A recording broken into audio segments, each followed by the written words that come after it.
In today's video, I am going to teach you how to change page size of 4 in Excel.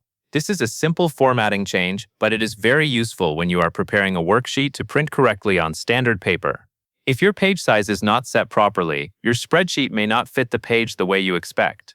Setting it to A4 helps make sure your document is matched to a common paper size used for printing in many regions.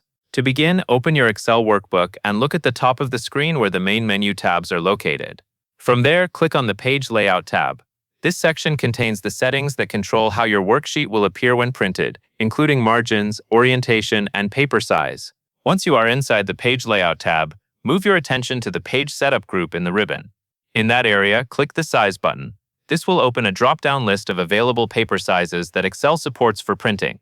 The list may include several different options, so take a moment to look through it carefully. Now scroll down through the list until you find a 4. When you see it, click on it to apply that page size to your worksheet. A 4 is listed as 21.0 centimeters by 29.7 centimeters, or 8.27 inches by 11.69 inches. After you select it, Excel will update the print layout settings for the current sheet.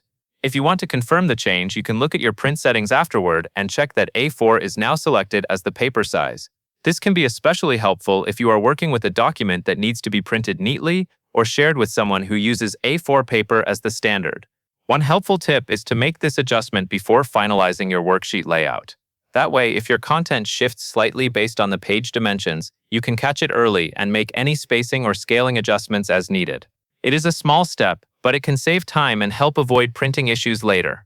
That is all you need to do to change the page size to A4 in Excel. That covers everything you need to know.